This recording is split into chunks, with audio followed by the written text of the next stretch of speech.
Assalamualaikum warahmatullahi wabarakatuh. Waalaikumsalam warahmatullahi wabarakatuh. Sehat semuanya? Sehat. Oke, jadi kali ini kita akan belajar pelajaran yang baru berada di tahun 2025 ya. Dalam kurikulum baru ini adalah pembelajaran coding dan kecerdasan artifisial. Oke. Ada yang pernah sebelumnya sudah menggunakan kecerdasan artifisial? Sering. Apa biasanya platformnya? ChatGPT. Apa lagi? Cici. Apa? Cici. Gemini. Copilot. Apa lagi? Black box. Oke. Dengan kehadiran kecerdasan artifisial atau AI itu, hal apa yang kalian dapatkan biasanya? Kemudahan. Apa lagi selain kemudahan yang kalian dapatkan?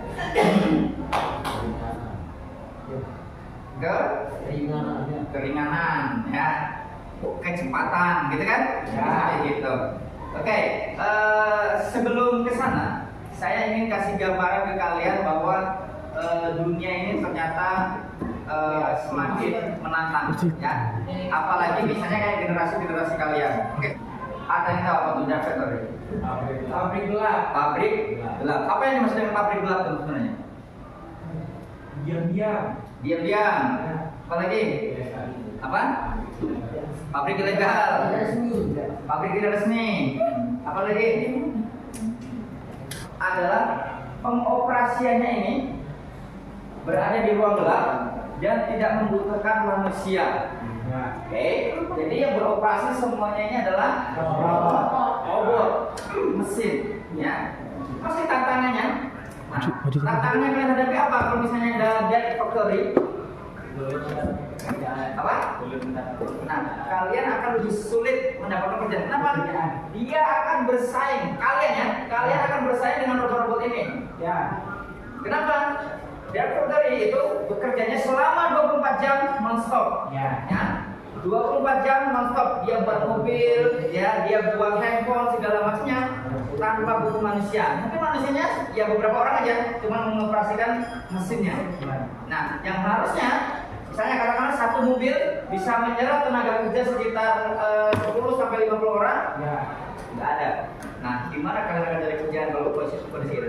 Lawan kalian itu adalah mesin sekarang. Kecepatan kalian. Nah, kalau generasi rebahan, dipakai nggak oleh perusahaan kayak gitu? Tidak, itu tantangannya. Ini sangat nyata. Tantangan kalian ke depan jauh lebih sulit daripada tantangan yang kami hadapi dulu. Kayak gitu. Kenapa? Karena lawan kalian adalah sudah mesin, sudah AI. Kayak gitu. Nah, kalau kalian tidak memiliki kemampuan atau tidak bisa berakselerasi dengan tantangan, ya kalian siap-siap terpinggirkan. Kayak gitu. Dengan pemanfaat AI, ya, atau bahasa Indonesianya adalah kecerdasan artifisial, kita akan mengidentifikasi permasalahan kompleks atau memahami dunia di sekitar kita. Kita akan mengidentifikasi masalah yang ada di sekitar kita dengan menggunakan KA. Pernah nggak kamu selama hidup ini merasa punya masalah yang sulit diselesaikan baru? Ada ya? Ya adalah manusia punya masalah, gitu kan? Masalah sederhana itu mudah nggak diselesaikan? Mudah. Jadi sederhana ya? Mudah. Nah, contohnya kayak gini.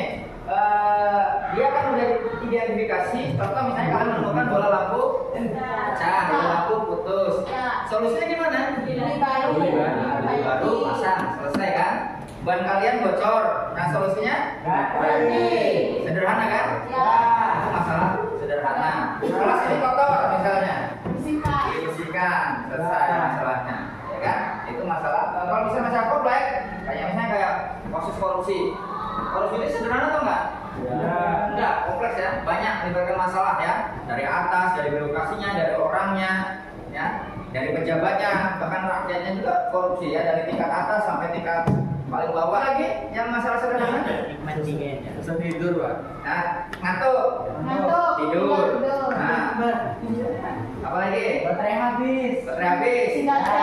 Gas. Nah, apa lagi Vicky? Cinta Pak Iki, Pak. Apa? Cinta. Kalau cinta itu masalahnya Kompleks. Ya, kompleks itu apa sih? Banyak. Banyak ya. Ya. Ribet kayak gitu. Ribet. Nah, jadi banyak faktor yang terlibat ya, jadi banyak hal penyebabnya. Terus juga ketidakpastian, susah diprediksi lah. Kayak gitu. Susah diprediksi. Nah, siapa tahu kalian nanti jadi pemimpin atau ada yang menjadi kepala desa di kampungnya masing-masing, atau mau jadi ketua BPD, atau mau jadi camat. Nah, setidaknya kalian nanti mengidentifikasi kompleks masalahnya itu ini. Identifikasi masalahnya, jadi kenali dulu masalahnya itu sebenarnya di mana, berada di mana, posisi apa itu jadi masalah. Nah, itu mengajarkan kalian tentang berpikir komputasional. Tahu berpikir komputasional? Ya, secara runtut berpikirnya, sistematis gitu ya. Nah, tugasnya kita akan berkelompok. Kita bagi menjadi satu orang 4 sampai 5, satu kelompok 4 sampai 5 orang. 4 aja kan, Pak? Berapa? 4. Boleh 4, boleh 5, silakan. 2, 2, 1.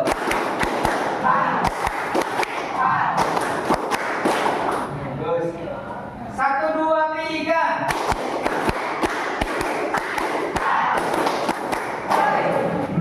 Tiga, 1, 1, 2.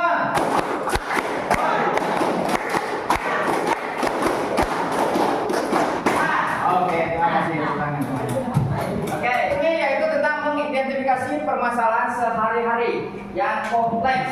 Oke, kalian bisa berada di lingkungan sekitar, boleh di masyarakat, boleh di sekolah. Ya, masalah yang sering kalian lihat itu menjadi masalah kompleks. Silakan didiskusikan. Setelah itu gunakan AI-nya, ya, atau KA-nya.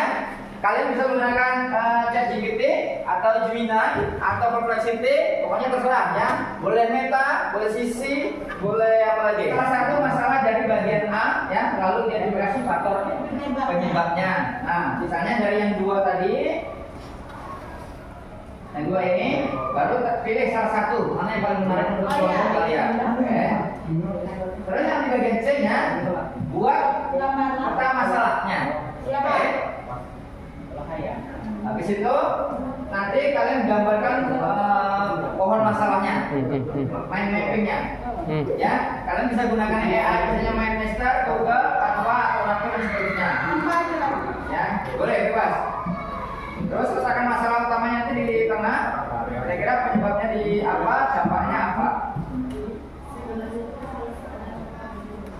Ya, bikin tabel kayak gini, ya, bikin tabel kayak gini.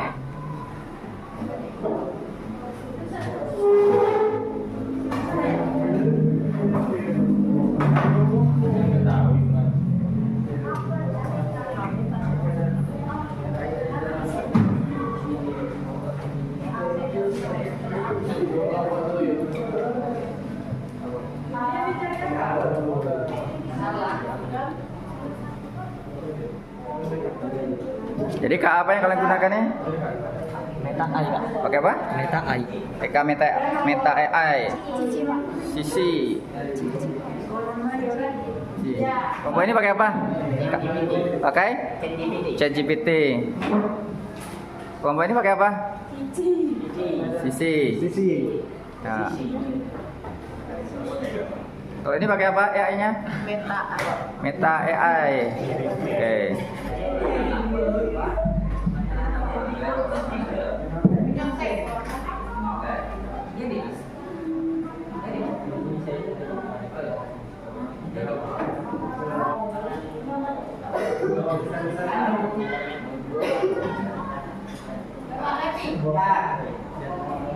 Oke, 2. Oke, boleh. Jadi DBT,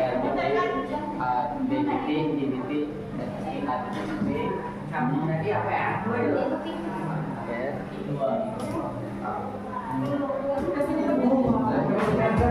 Bar.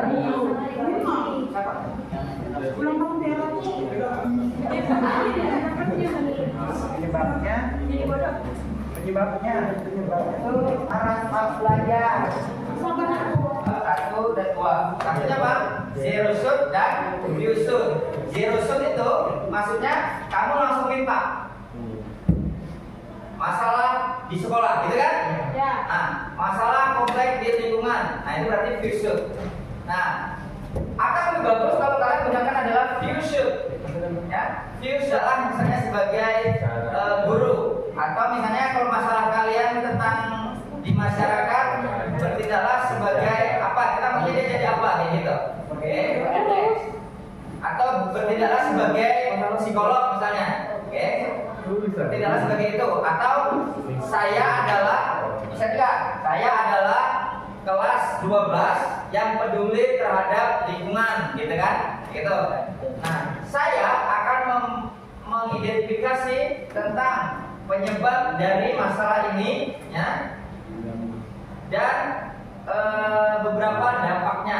Nah, baru terakhir, buatkan saya, ya, detail makin bagus, ya. Jadi beda dengan menggunakan Google. Kalian cari Google langsung perintah dapat. Nah, kalau AI tergantung mau kita apa, itu yang diberinya. Begitu. Kalau kita mau dia bertindak sebagai orang yang peduli lingkungan, dia akan menyesuaikan dirinya menjadi peduli lingkungan. Nah, kalau kalian akan minta dia bertindak sebagai psikolog, dia akan memposisikan diri sebagai psikolog, kayak gitu. Kebiasaan tentang manusia, kayak gitu. Oke, jadi coba buat perintah yang lebih panjang. Buat perintah yang lebih panjang. Jangan zero shoot aja.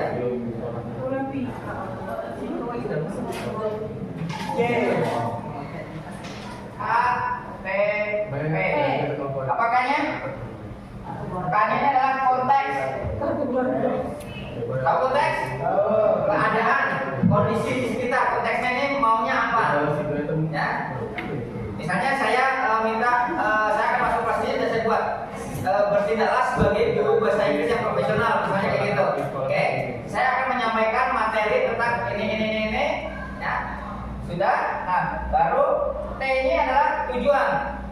Konteksnya saya bertindaklah sebagai guru profesional misalnya. Terus selanjutnya tujuannya saya akan membuat pembelajaran coding dan KA. Ini berarti tujuannya. Perintahnya buatkan saya langkah-langkah dalam pembelajaran itu. Nah, gitu. Nah, ini tujuan. P-nya apa? Perintah. Nah, paling nggak masukkan ini, ya. Prompt kalian masukkan yang ini.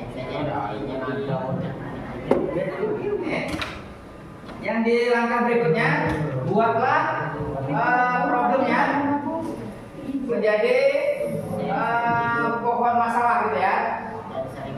Kalian juga bisa meminta bantuan dalam membuatnya.